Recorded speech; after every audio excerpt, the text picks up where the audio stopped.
Today, I want to help you become an exceptional Zero Build player. And you may be a beginner and new to the game, or maybe you feel like you're stuck and are simply not improving. In which case, I've prepared the ultimate beginner's guide, where I will show you how you can go from hiding in bushes and praying for a win to being the most feared player in the lobby. I will split this video into 4 parts. What settings and keybinds that you should be using, a proper way to practice, the best loadout combinations, and a look inside my mind in a solo win, where I will break down simple fighting tips and decision making, helping you improve your fighting skills and game sense overall as well. And I'll leave timestamps for these in case you want to skip around. Before we jump right in, I want to thank this user for leaving a positive comment on the channel. I read every single comment, so if you want to be featured in my next video, comment something down below. Let's jump straight into the video. So let's go ahead and talk about some settings and keybinds. Now, if you're entirely new, it depends what system you have, but for the first tab over here for all the graphics and display settings, it's really just going to depend on your system. But as I'm scrolling through all my settings in the first tab, feel free to copy it. It should work just fine for you because I have it on performance mode and the lowest possible settings that should work on any single system that you play on. Now we'll move over to the audio settings, and this right here might be one that a lot of people miss. Scrolling down all the way to where it says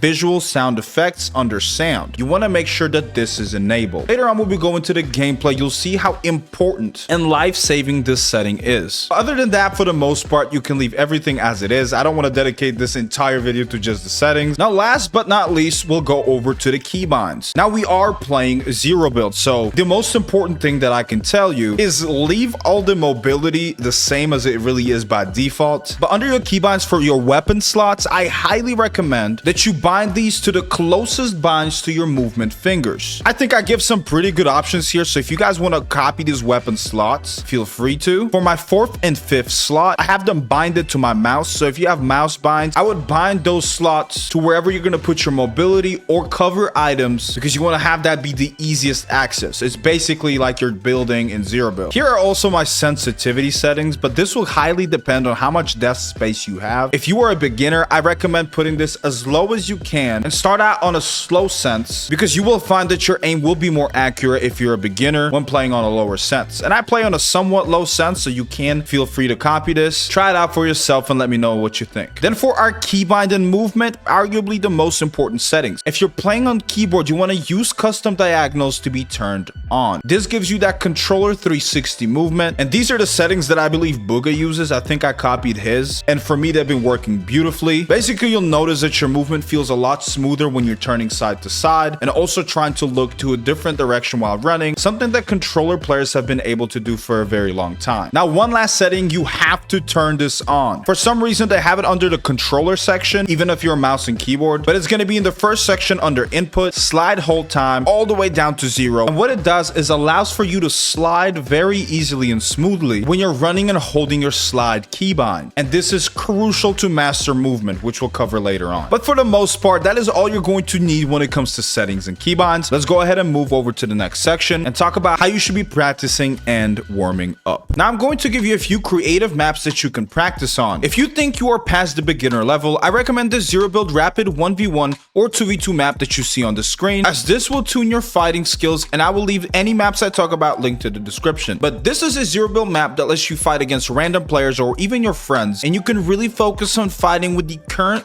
loot pool that is in the game. And as you can see, you can even choose your loadout. Now, simply jumping in and fighting is not going to make you improve, so here are some things to always work on. When you die, ask yourself, what did I do wrong? Instead of saying, I'm so bad, or that guy is so lucky. If you can recognize the mistake you made, say it out loud to yourself. You'll find yourself repeating the same mistake, and you will then know your biggest weakness. And I'll be diving into specific tips later into this video, but if you're just starting out, just remember that simply getting into more fights is how you're going to improve in Zero Build. Now, if you think this map is too much for you, I recommend trying this combat bootcamp map that is single player, and it will help you hone your skills. Now, this map lets you get familiar with all the current weapons in the meta, and not just in Battle Royale, but Reload as well. And on the other side on this wall here, you can see a bunch of drills that you can try out for yourself, but I'm gonna go through some of the drills that I like using that I recommend for both beginner and advanced players. The first drill that we're going to go through is AR tracking. You're gonna shoot that, and it'll show you these bots floating around, and you can hone in and really practice your aim. And remember that this season is hit scan, so make sure you're aiming on target. I'm doing really bad right now, but I wouldn't sit here for way too long. I would just spend about 5 to 10 minutes in here. And I currently do recommend using the AK because I think it is the most skillful weapon in the game. And if you can get good with this weapon, you will get accused of cheating consistently. Then I like to move on to the bounce castle. This is a very good drill as well for tracking, and I would use my IR here as well, but you can really track people from a vertical standpoint as opposed to a horizontal standpoint, like we did in the last drill. Then we go over to the flicks. Now for this next one, I like to use the tac shotgun. We're gonna go over to the flick section, and I usually turn right over here, and I really practice using my shotgun, flicking and switching to targets as I go, because I think shotgun aim might be one of the most important skills to hone when it comes to being a beginner or even a somewhat advanced player. Then after doing the flicks, I go into the last drill that I personally like to do. You're free to test all these out, but I go to the gun range, and I really like to sit here behind the right peak and really practice my peaks, crouching in and out of cover, trying to hit targets really quick, really practicing my peaks and making sure that I'm doing a very good job of staying behind cover. And for the last part of my warm-up slash practice routine, I like to jump into some reload. Personally, I think reload is the best practice when it comes to trying to get better at fighting because of what I said earlier. You can get a lot of reps in the reload map with a few chances to mess up and hopefully dive back down and give yourself a chance to improve on the mistakes that you possibly made. And if you guys want a reload guide, let me know down below because I'll be more than happy to make one. Instead of focusing on hitting Unreal or reaching the highest rank in either mode that you choose to, focus on becoming a better fighter, and the side effect of that will be you easily hitting Unreal. But now let's go ahead and move on to our next section and talk about loadouts. Now, I'm gonna keep it pretty simple and simply cover the layout loadouts that you should be using based on the style that you're looking to play with. If you want to play more aggressive, I would grab a shotgun,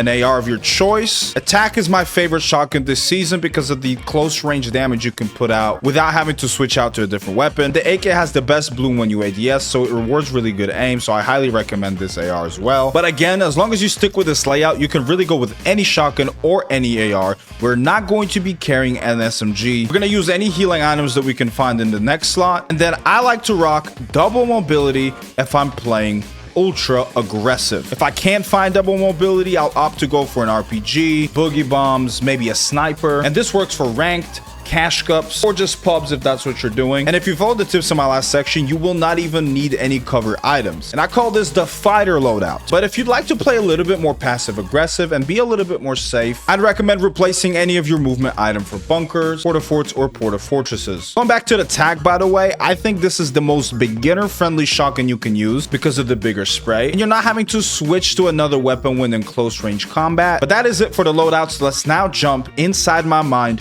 of how I was able to get this win and cover some fighting tips and improve your game sense overall. Now, as I dive into the solos game, I will be playing somewhat aggressive to show you how easy it actually is to eliminate players with simple fundamentals. While I'm on the bus, let's discuss how you should be picking your drop. I recommend landing at places like Slurpy Swamp or anywhere on the map where you can find guaranteed heals, because they are very hard to find nowadays. I'm choosing to land at Slurpy Swamp, and already I am locked in as I pay attention to how many glider icons I am seeing. This is why it's important to keep visual effects on. I spot around 2 players and I know I am lower than all of them. And with that information, I know I can be the first one to land on a gun. This player decides to challenge me, but soon realizes he will not land before I do and swerves off. Now I know I already have an advantage and I instantly push him. I make him really weak. Now I played carefully because I saw him pull out a shotgun and he could very much hit me with a nasty shot. As I go to pick up an AR, he decides to commit to a jump, and I'm okay with this because I know how weak he is. So while some may tell you this is a bad 50-50 because he has a shotgun, I say this is not a 50-50 at all, but more of a 70-30 because of my health advantage. And on top of that, as I jump him, I make sure to slide so I am harder to hit. Make sure you're always practicing that slide, as it can give you a huge advantage in a fight, even if you don't have the weapons that you'd like. Now, as I'm looting around trying to find my ideal loadout, I know that there's at least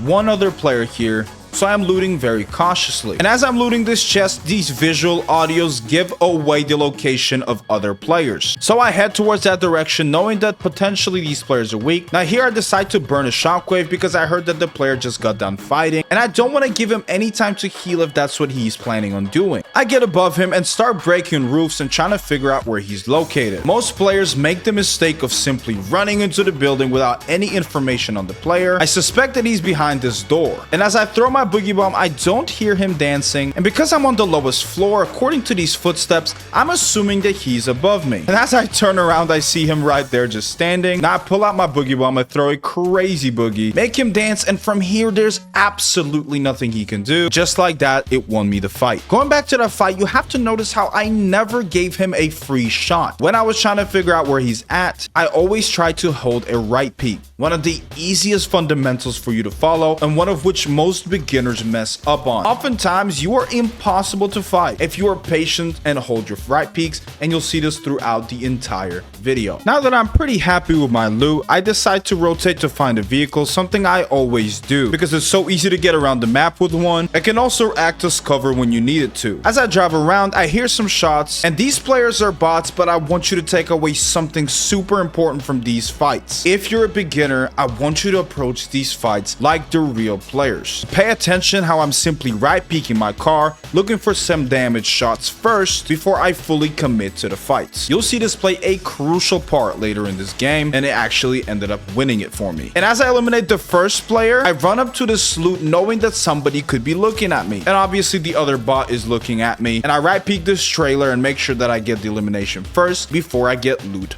hungry. Never focus on the loot. Always focus on what could happen if you just got done fighting, which means your priority should be to be in cover and reload all your weapons to be ready for the next fight. And here another bot elimination, and just a showcase of how good the AK really is. Now I get back in my car and I look for more enemies. I pull out my map consistently to see where I should be rotating, and the way that I tell where players are going to be is very simple. You'll always have some people rotating out a storm, which is why here I am driving towards the edge of the map trying to find some players. That's when I stumble onto this person in a car, and the way I'm driving is always making it to where if I was to get out of the car, I would be holding a right peek. This player drives past me and I start shooting at him, and for some reason he gets out the car, and so it was just a super free kill. I get into my car and I don't even bother with the loot. If you have good enough loot, forget looting at all throughout the game. Focus on winning these fights. I hear some more shots with my visual audio and I go over there in my car. I spot a bot player, again right peeking the vehicle, making sure I play safe and always have access to get in the car if I get third party by someone else. Then as I'm driving, I spot a player over by the rifts. I notice he didn't hit the rift and he's just sitting behind the rock. So I drive up acting like I don't know that he's there, get out of my car making sure I have cover, and completely fry him because he wasn't expecting it at all. And I know that he's most likely going to hit the rift. So as soon as he hits the rift, the first thing that I do is look straight up, try to get him beamed, but unfortunately I wasn't able to do it. So I hop in the rift and begin the chase, and I spot him going into this house. Now I know my AR is not reloaded, but I do not want to give this player time to heal. This is why the attack is so good, because as long as I get close enough, I don't need another weapon to be reloaded. I walk up to this door and right peek it, and surely he's on the other side, and he makes the mistake of running out, and it was a free elimination from there. Now as he was running out, pay attention to the fact that when I was shooting him with my attack, I was crouching up and down and swerving to the next possible cover to avoid getting any damage, because if a third party comes in, I could be in trouble. I clean up the fight, and as I'm running around, I see a player in the open. I instantly grapple to the closest possible high ground, get above him, and yes, it's a bot, but I'm playing very cautiously, trying to prove a point that this is a good way to practice your fundamentals. I then go back to my car and utilize it for mobility, because I do know that this map is very wide open with barely any cover in the middle of the map,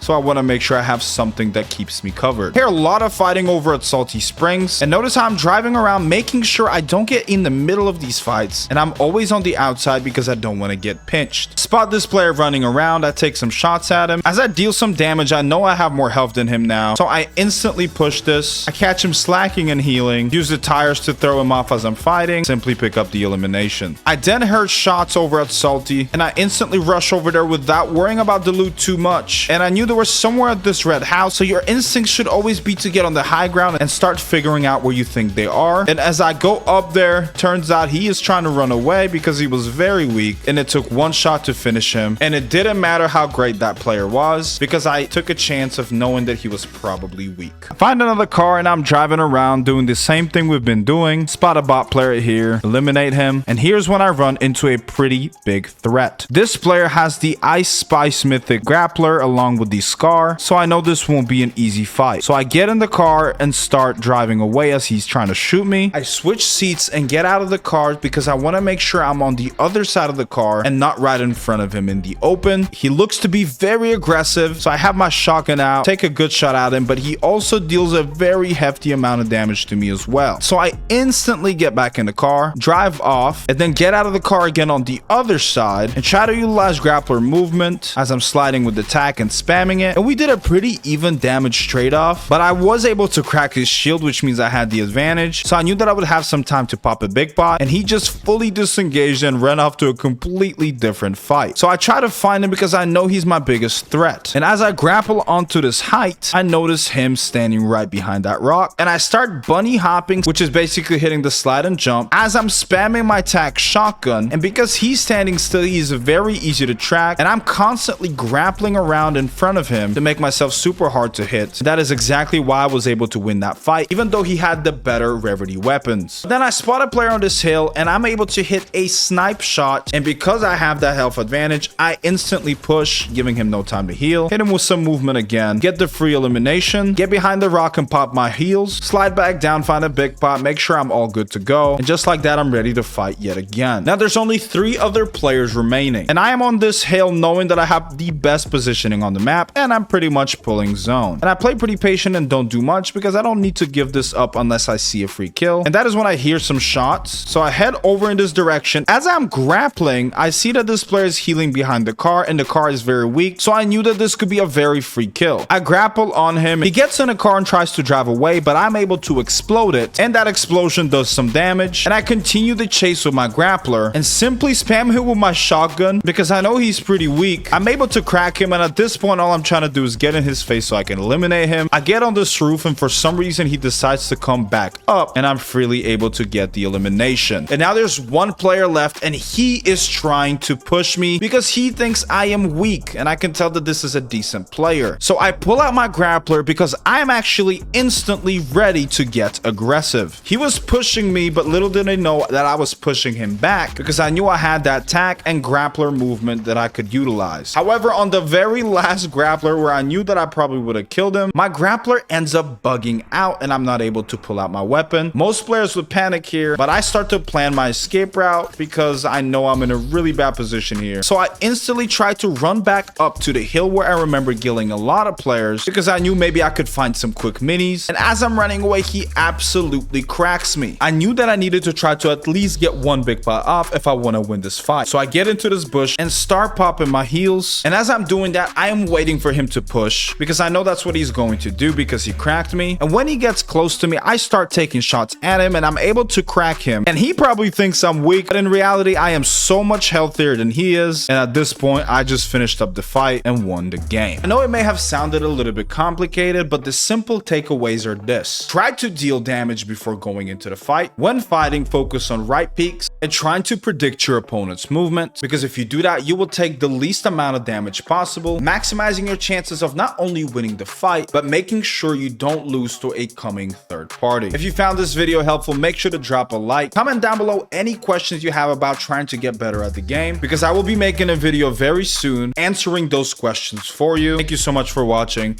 and I'll see you guys in the next one.